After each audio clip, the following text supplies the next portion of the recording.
हिंदी व्याकरण सीरीज में आप सबका बहुत बहुत स्वागत है। इस सीरीज में हम लोग पढ़ रहे हैं संधि। पिछले वीडियो में हम लोगों ने व्यंजन संधि पर विस्तृत रूप से चर्चा कर लिया है। आज उसी क्रम में बढ़ते हुए विसर्ग संधि को पढ़ेंगे। आइए जानते हैं विसर्ग संधि किसे कहते हैं। जैसा कि हम जानते हैं कि जो संधि होती है वो दो वर्णों के मेल से होती है। अब दो वर्ण किस प्रकार के होता है? किसी भी शब्द का अंतिम वर्ण और दूसरे शब्द का प्रथम वर्ण जब मिलता है उससे जो विकार उत्पन्न होती है उसे संधि कहते हैं। और ये संधि तीन प्रकार की होती है। पहला जो है वो स्वर संधि, उसके बाद व्यंजन संधि और तीसरा जो है वो है विसर्ग संधि। हम लोगों ने स्वर संधि की और व्यंजन संधि की विस्तृत रूप से चर्चा कर ली है, पिछले जो वीडियो पढ़े हुए हैं। आज विसर्ग संधि को जानेंगे कि विसर्ग संधि क्या है। तो आइए जानते हैं जो विसर्ग संधि है। विसर्ग संधि जो है वो किसी विसर्ग के बाद, विसर्ग का जो चिन्ह होता है ये होता है। अगर इस विसर्ग के बाद कोई व्यंजन वर्ण आए या स्वर वर्ण आए,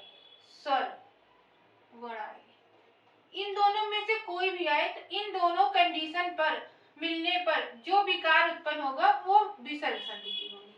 किसकी होगी? विसर्ग संधि की होगी।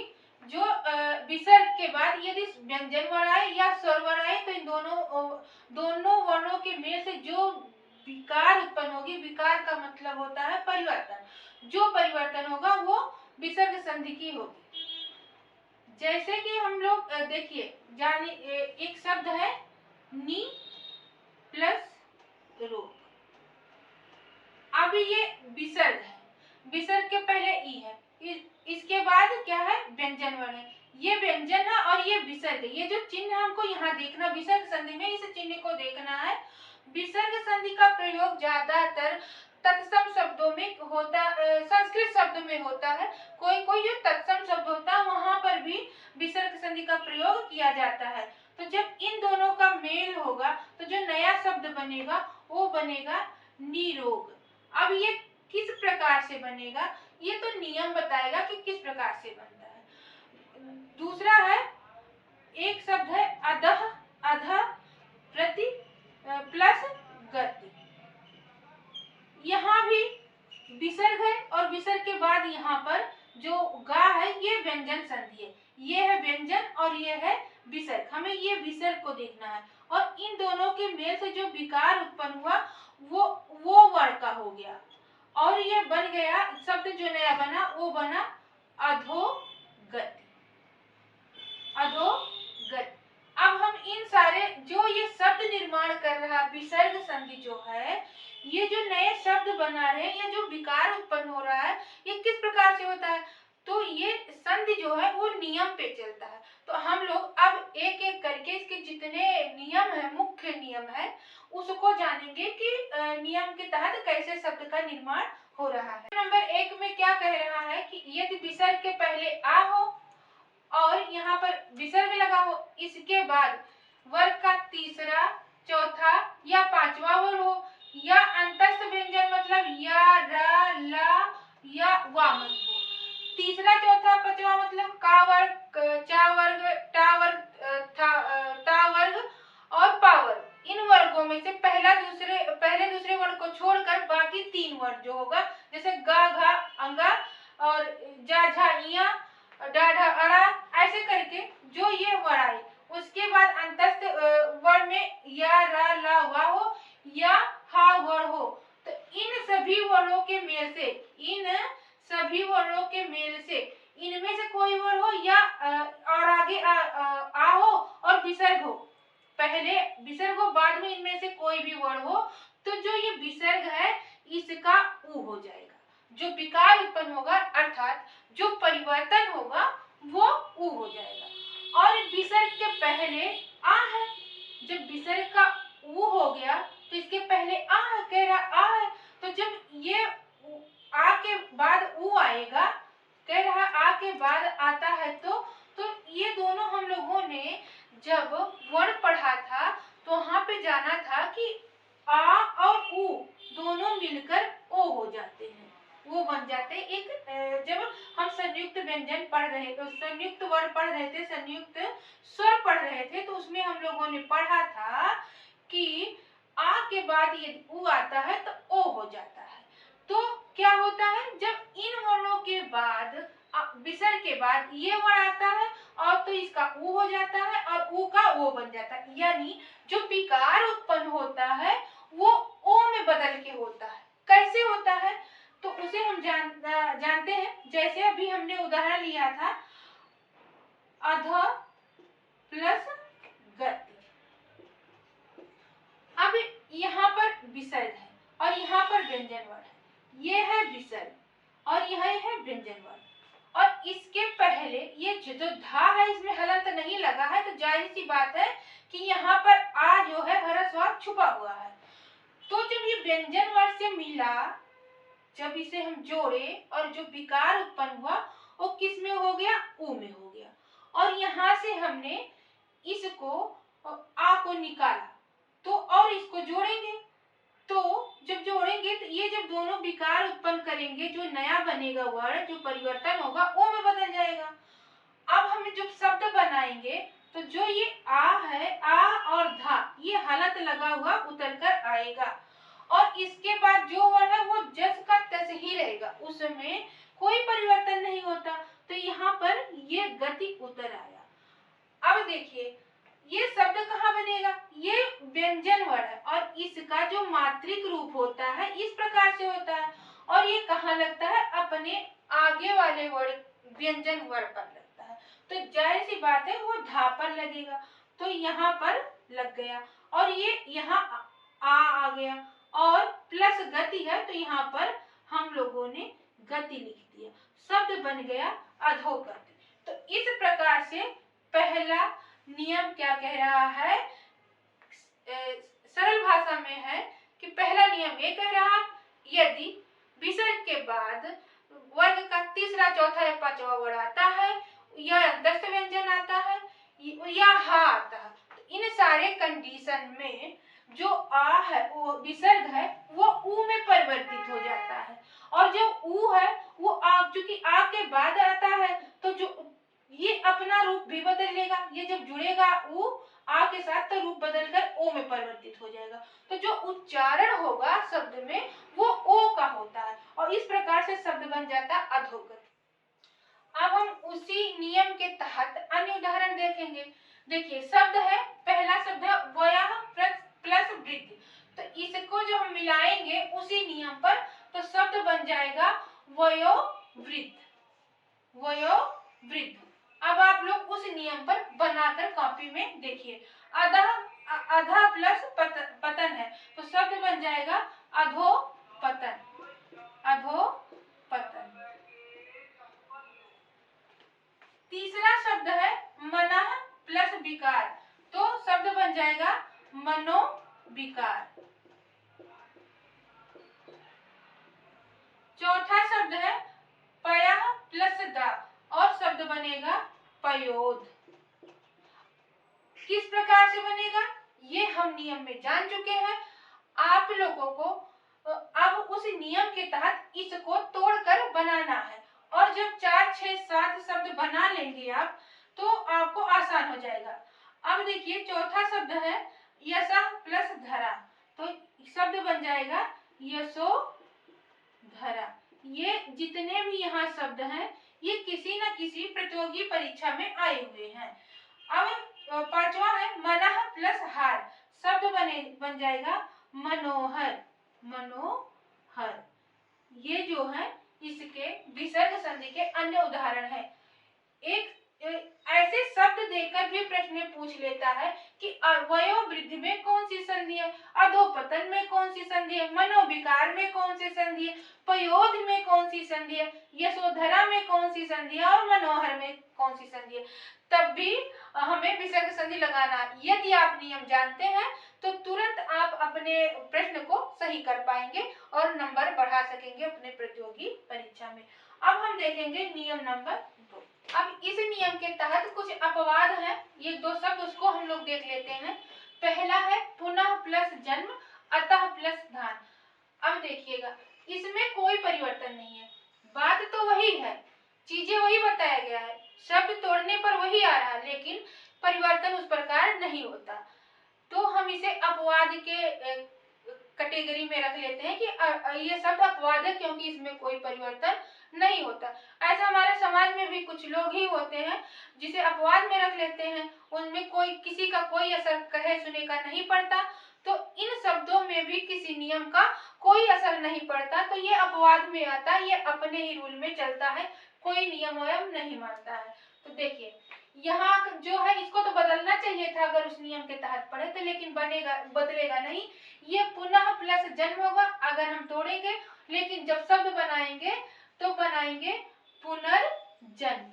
पुनर्जन्म ये शब्द बन जाएगा। पुनर्जन्म देकर पूछ लेगा इसमें कौन सी संधि है, या ये भी पूछ सकता है कि इसको तोड़कर बताइए, इसका विच्छेद कर बताइए, तो ये पुनः प्लस जन्म होगा, लेकिन जब शब्द बनेगा तो पुनर्जन्म बनेगा, इसमें ओ की मात्रा नहीं होगी। दूसरा है अतः प्लस धान, इसका जब हम शब्द बनाएंगे तो बन जाएगा अंतर्धान।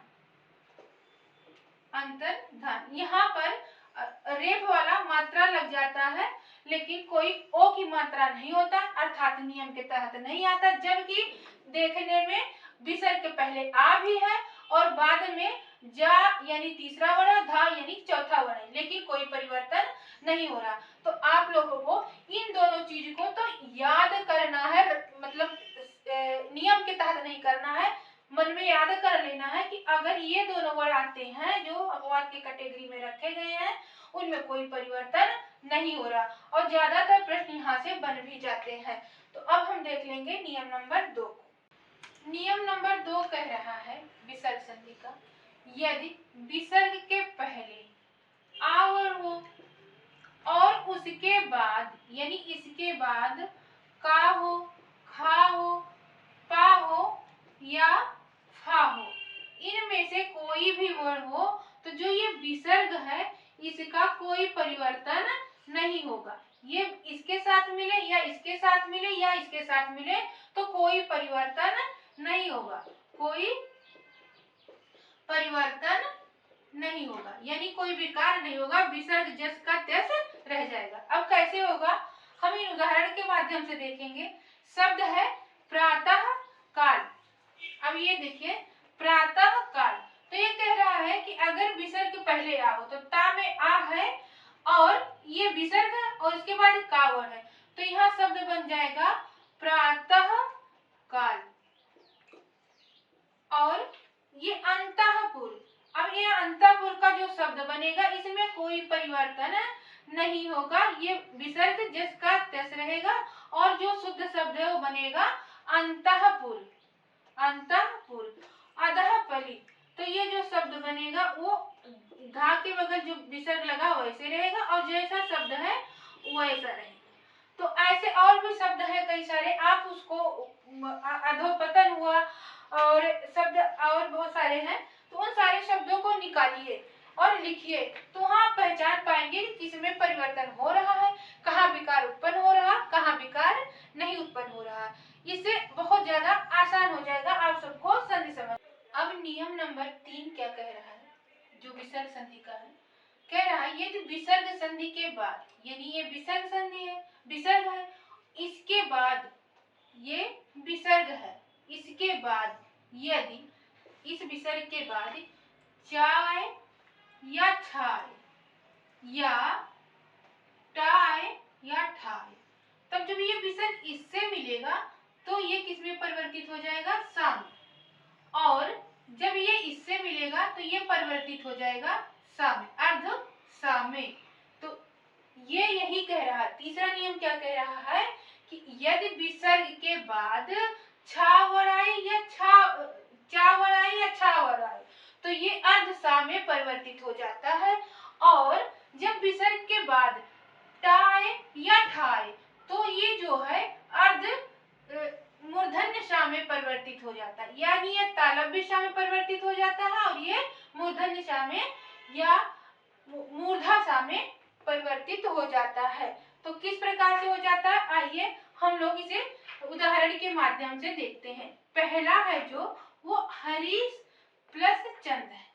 तो जो हम यहाँ जब शब्द बनाएंगे तो हरि लिखे, और जब ये विसर्ग है, कह रहा अगर चा आता है तो ये अर्धसा में परिवर्तित हो जाता है, और अर्धसा मतलब ऐसे होता है, लेकिन हम उसे शुद्ध रूप में लिखते हैं, तब लिखते हैं ये जो हलंत लगा है इस हलंत को हटा देते हैं, तो इसको हम लोग लिख देते हैं हरीश चंद। हरीश चंद, ये शब्द आपका बन गया। दूसरा शब्द है कि अगर विसर्ग के बाद छा वर्ण आता है तो जो है वो उसमें तालव्य सा में अर्ध तालव्य सा में परिवर्तित हो जाता है। तो यहाँ नी के बाद विसर्ग है, उसके बाद छा वर्ण है, छल है, तो ये जो विसर्ग है ये अर्ध सा में परिवर्तित हो गया, और इसके बाद क्या है, छल है। तो हम शब्द क्या लिखते हैं, निश्चल, निश्चल। और तीसरा कह रहा है, ये दूसरा हो गया, और तीसरा कह रहा है यदि विसर्ग के बाद, यहाँ विसर्ग लगा हुआ, उसके बाद टा वर्ण आता है तो मूर्धा सा में परिवर्तित हो जाता है। तो शब्द है धनु और टंकार। तो धनु और सा जो है, ये जो विसर्ग है इसे हम षष्ठी सा में यानी मूर्धन सा अर्ध सा में परिवर्तित कर देते हैं, और उसके बाद शब्द लिखते हैं टंकार। अब क्या शब्द बन गया, धनुष टंकार। शब्द तो दोनों सही हैं, लेकिन हम मानक रूप में इस प्रकार से लिखते हैं। जो ये इसका डंडी है और ये हलंत हट जाता है, इस प्रकार से लिखते हैं। शब्द दोनों सही है, दोनों आप पढ़ सकते हो, दोनों प्रकार से लिख सकते हैं। जब भी कभी हम इसको तोड़ते हैं तो इसी प्रकार से तोड़कर फिर उसको हम शुद्धिकरण के रूप में परिवर्तित करते हैं। और तीसरा है यदि विसर्ग के बाद ठा वर्ण आता है तो भी मूर्धन्य सा बन जाता है। तो शब्द है नी प्लस ठुर। तो जो नी लिखे और जो ये विसर्ग है ये किसमें परिवर्तित हो गया, मूर्धन सा में हो गया। उसके बाद ठुर शब्द है तो शब्द क्या बन गया, निष्ठुर, निष्ठुर। ये आपका शुद्ध शब्द बन गया निष्ठुर। तो ये आपका एक है, इसका चा का उदाहरण, ये है छा वाला उदाहरण, और ये है टा का है, और ये है ठा का है। इस प्रकार आप लोग और भी शब्द बुक से निकाल कर देख सकते हैं। आइए देखते हैं नियम नंबर 4। अब नियम नंबर 4 क्या कहता है कि यदि विसर्ग के बाद, मान लीजिए यहाँ विसर्ग है, इसके बाद विसर्ग के बाद यदि ता, था या सा वर्ण आता है, इसके बाद ये तीनों वर्णों में से कोई वर्ण आता है तो जो विसर्ग है ये अर्ध सा में परिवर्तित हो जाता है, अर्ध सा में परिवर्तित हो जाता है। कैसे होता है, अब हम कुछ उदाहरण के माध्यम से देखेंगे। 1 2 3 ये उदाहरण है। नमः, नमः में यहाँ विसर्ग है, उसके बाद ता आया है, तो जो शब्द बनेगा वो नमस्ते बन जाएगा। ये आधा अर्ध सा में परिवर्तित हो जाएगा तो शब्द बन जाएगा नमस्ते। और यहाँ विसर्ग के बाद था वर्ण आया है तो शब्द बन जाएगा, ये दू है और ये इसका जो है अर्ध सा में परिवर्तित हो जाएगा और शब्द है थकार, तो दुस्त, दुष्थकार हो जाएगा, शब्द बन जाएगा दुष्थकार। तीसरा शब्द है निह प्लस संदेह। अब यहाँ पर विसर्ग है, उसके बाद सा वर्ण आया तो शब्द बन जाएगा नी रहेगा, और यहाँ पर विसर्ग का अर्ध सा में परिवर्तित हो जाएगा ये, और बाद में शब्द है संदेह। तो जो शब्द बना निस्संदेह, निस्संदेह,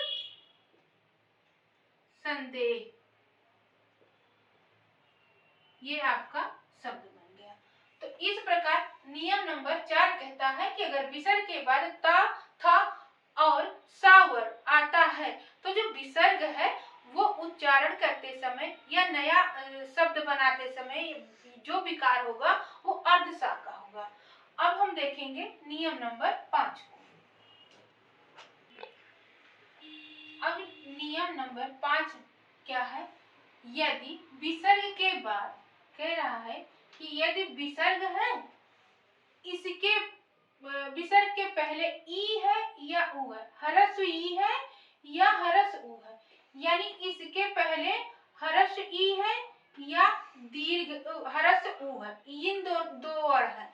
और इसके बाद यदि रा वर्ण है, विसर्ग के बाद यदि रा वर्ण है तो विसर्ग का जो है वो लोप हो जाएगा, और लोप हो जाता, और ई का जो है वो दीर्घ ई हो जाएगा, और उ का जो है वो दीर्घ उ हो जाएगा, ये परिवर्तित हो जाएगा, और इसका जो है ये लोप हो जाएगा, इसका लोप हो जाएगा यदि रा वर्ण है।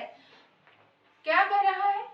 अगर ह्रस्व ई है या ह्रस्व उ है, उसके बाद रा वर्ण है, तो जो ये रा है ये तो वैसे की वैसे रहेगा, इसमें कोई परिवर्तन नहीं होगा, इसमें कोई परिवर्तन नहीं है, कोई परिवर्तन नहीं है, ये वैसे का वैसा रहेगा। लेकिन विसर्ग का लोप हो जाएगा, और जो ये ह्रस्व ई है वो दीर्घ ई हो जाएगा, और ह्रस्व उ है वो दीर्घ उ हो जाएगा। कैसे? हम कुछ उदाहरण के माध्यम से जानेंगे। जैसे शब्द है निह प्लस रोग। अब यहाँ विसर्ग है और इसके पहले ई है, छोटी ई है यानी ह्रस्व ई है, उसके बाद रा है, तो शब्द क्या बनेगा? निरोग। ये कह रहा परिवर्तित जो विसर्ग है इसका लोप हो गया, और जो छोटी ई की मात्रा यानी ह्रस्व ई की मात्रा लगा है वो यहाँ दीर्घ ई में परिवर्तित हो जाएगा। दूसरा शब्द क्या है? निह प्लस रज।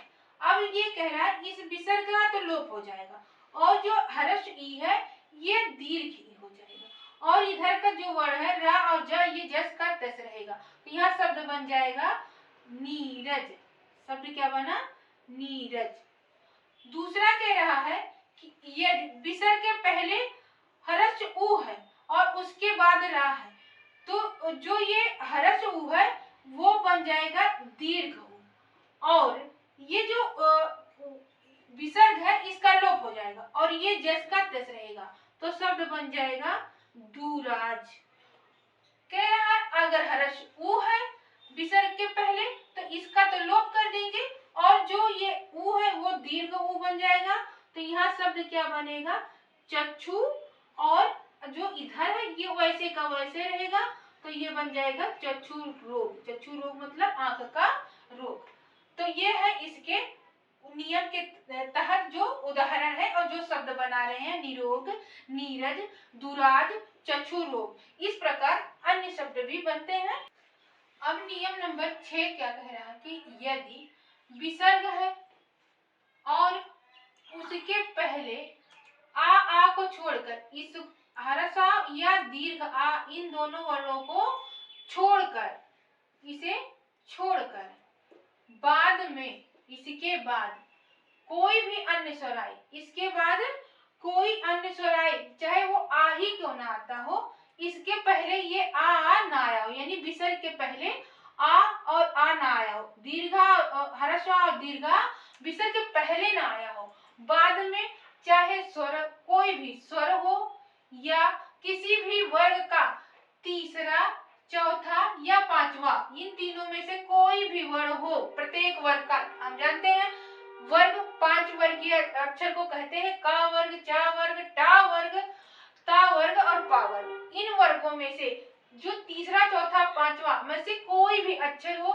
या अंतस्थ व्यंजन मतलब होगा या रा ला, या रा ला व वा, अंतस्थ व्यंजन हो, या हा वर्ण आया हो, या हा वर्ण आया हो, तो इस कंडीशन में क्या होगा कि जब ये जुड़ेगा, एक दूसरे से जुड़ेंगे, तो ये ह्रस्व विसर्ग का लोप हो जाएगा और एक शब्द बन जाएगा रा। यहाँ पर रा में परिवर्तित हो जाएगा। क्या? सारी चीज जस का तैस रहेंगे, जो भी वर्ण आएगा वो ऐसे को वैसे रहेगा, विसर्ग का लोप होगा, ये विसर्ग लोप हो जाएगा, विसर्ग का लोप हो जाएगा, और जो शब्द बनेगा वो रा बन जाएगा। तो देखते हैं उदाहरण के माध्यम से कैसे बनता है। देखिए, शब्द है यहाँ पर आसिर प्लस बाद। अब हमने पढ़ा कि अगर विसर्ग के पहले आ और आ को छोड़कर, यानी ह्रस्व आ और दीर्घ आ को छोड़कर, तो यहाँ पर दीर्घ ई आई हुई है, ये आया है, और उसके बाद वा आया है, यानी अंतस्थ व्यंजन का या, रा, ला, वा में से वा आया हुआ है, इसके बाद वा आया है। तो ये जो रा ई है, विसर्ग क्या है, ये किस में परिवर्तित हो जाएगा, रा में परिवर्तित हो जाएगा। तो अगर इस कंडीशन में इस प्रकार से किसी शब्द में बनता है और विसर्ग लगा हुआ है, तो जो नया शब्द बनेगा, यहाँ जो नया शब्द बनाएंगे तो वो बन जाएगा लिखेंगे, और ये तो लिखेंगे ही लिखेंगे, लेकिन यहाँ विसर्ग का जो है वो लोप कर देंगे, और उसके बाद वो किस में परिवर्तित हो जाएगा, रा में परिवर्तित हो जाएगा। रा में जो विसर्ग था ये साथ ई के बाद वो रा में परिवर्तित हो गया, और प्लस क्या है, वाद है। तो शब्द क्या बन जाएगा, ये जो रा है इसके पहले जो है ये क्या है, ये स्वर लगा हुआ है, तो जो ये रा है अपने बाद वाले वर्ड पर लगता है, उच्चारण करने में भी वही आता है। और जब ये रा रहता है तो जब रेफ ला लगता है, कोई वर्ड आता है जब व्यंजन, तो उस पर रेफ रा लगता है, तो शब्द क्या बन जाएगा, आशीर्वाद, आशीर्वाद, ये शब्द बन गया। तो इसी प्रकार सारे बनेंगे, इसको हमने दे लिया, तो यहाँ शब्द क्या बन रहा है, आशीर्वाद। हमने देखा किस प्रकार से जो ये बदलकर आशीर्वाद बना। अब हम देखेंगे दु प्लस आशा, इसके पहले आ नहीं है, ऊ है, तो उसके बाद आ है, यानी स्वर है, तो शब्द बन जाएगा दुराशा। अब कैसे बना, दुराशा,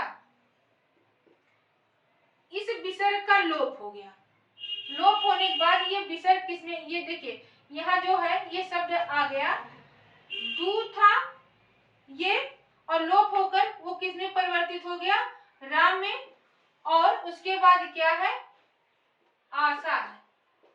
तो जब ये रा है तो ये जो इसको पूरा कर दिया तो पूरा आ बन गया, और ये सा है तो ये सा आ गया, और इसके बाद ये दुराशा, दा तो उधर ही है, तो ये शब्द बन गया दुराशा। इस प्रकार से अब हम देखेंगे विसर्ग के पहले ई है, यानी आ नहीं है, तो ये शब्द बन जाएगा निराशा।